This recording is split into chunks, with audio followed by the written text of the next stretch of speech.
Hi, my name is Beer, and let's start with The Witcher 2, Assassin of Kings Enhanced Edition. Everyone knows, and most of us have played the third Witcher, but just a few of us have tried previous parts. Well, I played all of them, and I can share my quick insights about part 2. So if you are wondering, should you play Assassin of Kings, there is some major guidance for you. If you like the third Witcher because of the open world and fluid combat, you won't find anything similar here. The world is segmented, some areas are more open, some are straight linear, and combat is way less satisfying, although it is decent enough to not make you rage all the time. It is an older game released at the same time as Skyrim, but just with a fraction of that budget. But if you like third Witcher because of the story, writing, humor and deeply developed characters, then yes, the second part can offer a similar experience. I would give the overall scenario 10 cold beers out of 10. I can absolutely recommend it. Also, the game has boobs in it. On Steam, Assassin of Kings has 90% of positive reviews, left by tens of thousands of people. Basically, this game was the moneymaker that helped CD Projekt create a much bigger third part, which is also heavily discounted, although I featured it twice already on this sale, so you won't find it on this video.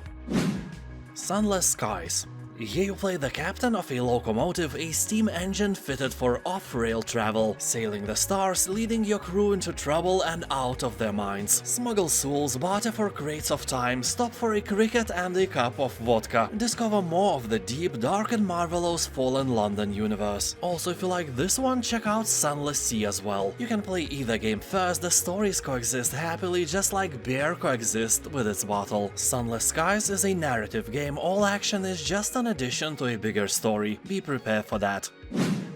SpellForce 3 Soul Harvest. This game, just like Fallen God, is a standalone episode of SpellForce 3, meaning that you don't have to own the base game or even know the story very well. Here you are plunged in a war on many fronts. While some evil threatens to tear apart the Dwarven realm, an enigmatic cult of Dark Elves harvests the souls of people for reasons unknown. That is not cool, you have to stop it. You know, souls are like currency you can use to pay the devil for nice things, so all this soul harvesting stuff is like a bank robbery in my eyes. The game itself is a hybrid between RPG and RTS, meaning that you will have your heroes with various options and combinations on a skill tree and can amass your army like in any strategy game as well. The difference from 3rd Warcraft, for example, is that your heroes here are more like actual RPG heroes than just better units with more powerful skills. The story will take about 20 hours of your time, but if you want you can create your own maps as well.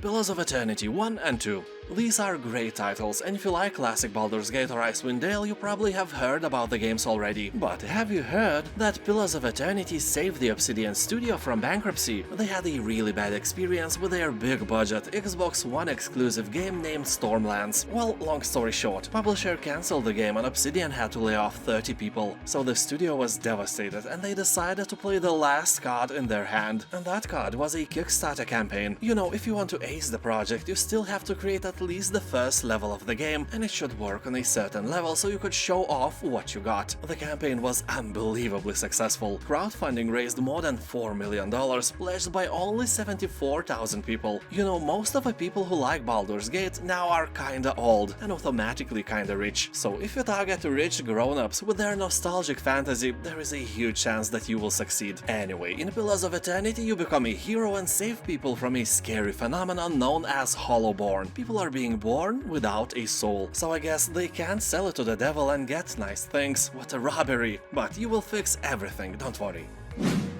Dragon Age Origins Ultimate Edition. This is the Dragon Age game that is beloved the most, and this version of the game includes all 9 content packs and even Awakening expansion where you will become the commander of the Grey Wardens and embark on a new campaign. You fight new enemies, learn new spells and fend off the advancing Darkspawn forces. People on Steam are talking that even if this game looks and feels a bit old, you can just download and install 100 mods or so and make it look new and shiny again. Well, I have some doubts about that new shininess, but in general it's not that old and it's enjoyable nowadays. The main story will take about 40 hours to complete and the expansion will take additional 50 hours of your time. That is a great deal, no doubt. Darkest Dungeon.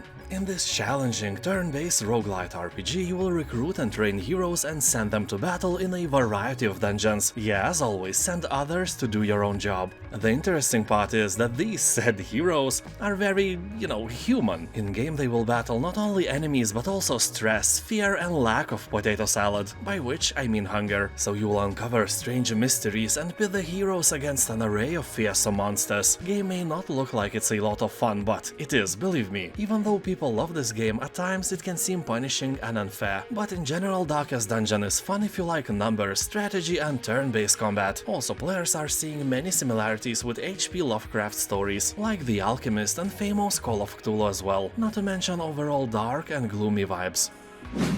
Undermine.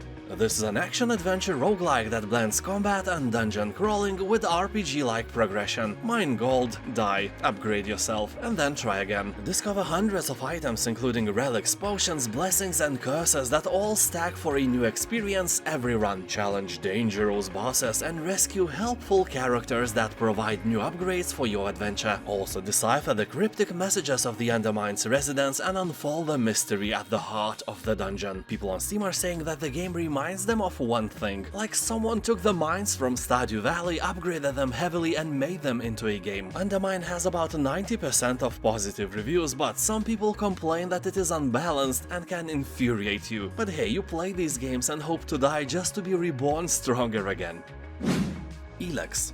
I think many of you have heard about this game, just like many of you have heard about penguins and giraffes. But have you ever played with a giraffe? No, right? So Elex is like a giraffe. Wait, what? Shut up. The main difference between them, you can afford to buy Elex and not a giraffe. So Elex is an open-world action role-playing game from the creators of the Gothic series. It is set in a post-apocalyptic science fantasy universe full of original characters, dinosaurs and deep moral choices. Also here you will have a jetpack, and that is amazing because you can explore not only horizontally but also vertically and find some nice treasures hidden high up the hills. But to be fair, the game is not a top-tier material and is not worth your money when it's not on sale. The controls are clunky and combat is extremely difficult without any reason. But when the price is low like now, you know, why not? Fell Seal Arbiter's Mark. This is a beautifully hand-drawn, story-driven, turn-based tactical RPG set in a fantasy world with a touch of steampunk. You'll experience an epic and mature story unfolding through over 40 encounters and topped with challenging endgame content. To progress, you will have to master classic tactical combat battles with rugged terrain and elevation. Class system contains over 30 classes and 300 abilities. It lets you customize every one of your characters through the selection of their class, subclass and passives. People on Steam are saying that this game is simply awesome. And tactics-wise, if you want a real challenge, play on very hard mode and prove that you have the biggest, hardest and hairiest mental balls a person could have. Tyranny.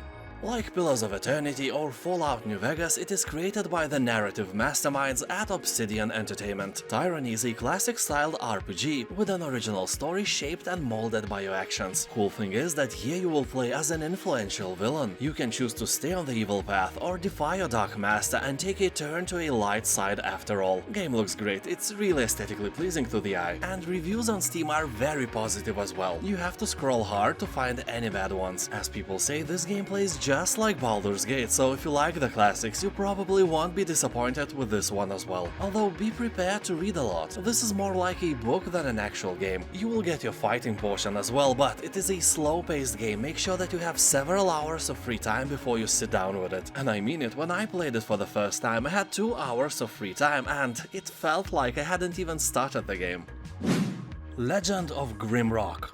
This title is perfect for those who like pineapple in potato salad and well-done steaks. Oh wait, it's a mistake, it's an absolutely different game and it shouldn't exist. This game is perfect for dungeon crawling fans because Legend of Grimrock is one of the best there is. It has a modern execution but an old-school heart. A group of prisoners are sentenced to a certain death by exile to the secluded Mount Grimrock for vile crimes they may or may not have committed. Probably they put pineapple in the potato salad and cooked steaks until they were well done. If that is so, just leave them to die, they are not worthy. Okay, I'm kidding, you are a generous god and you must help everyone in need. So you are in charge of them and you will have to travel to ancient crumbled ruins, mysterious shrines and vast underground network of dungeons and mines. If the prisoners wish to make it out alive, they have to overcome all the challenges, form a team and descend through the ominous mountain. Although be warned that this game has one very annoying feature. You will be searching for hidden buttons all the time and that is not fun at all.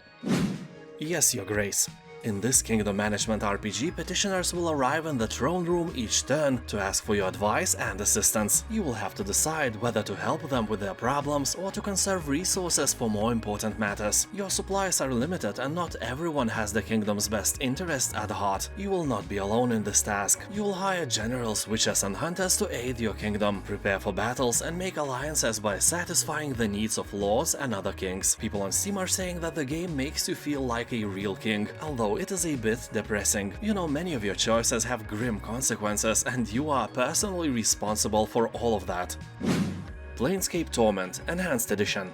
The game without a doubt has one of the most impressive worlds among all CRPG games. Really unique locations, art style and characters makes this game a must-play for every RPG fan, although keep in mind that Planescape Torment is more like a book where you can choose what the main protagonist will do next. Fighting part is not as important here as dialogues, but in general the game is more than 50 hours long, so if you can enjoy walls of text, you will be up for a treat. The game is old, but this enhanced edition is, enhanced with better resolution, 4K interface, quick loot, remastered music and all the life quality improving content that we didn't have back then when it initially came out. This is without a doubt a classic that you can't ignore.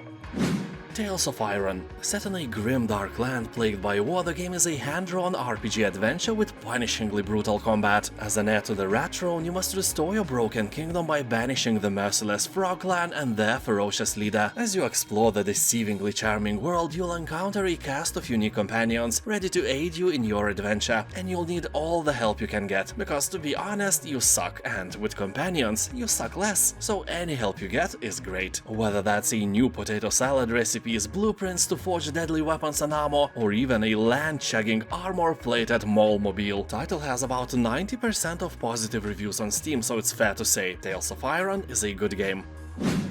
Torment Tides of Numenera. I have to say that while the game is inspired by this classic game, Tides of Numenera doesn't share the lore of Planescape Torment. Instead it shares the composer Mark Mungin, a dude who created music not only for Planescape Torment but also for Fallout 1 and 2. So in game you will hear about 50 different music tracks made by him. So here your words, choices and actions are your primary weapons, meaning that this game consists mostly of reading and talking rather than fighting. World of Numenera is really impressive. Hand-drawn original setting filled with offbeat and unpredictable items to use in and out of battle, and also cool feats of magic. Powered by technology used in the award-winning Pillars of Eternity, the game provides numerous wonders and impressive locations for you to explore. People are talking that one of the best parts of Numenera is the character creation process, good leveling mechanics and interesting NPCs, but boy oh boy, there are so many comments ranting about the reading part. Underrail.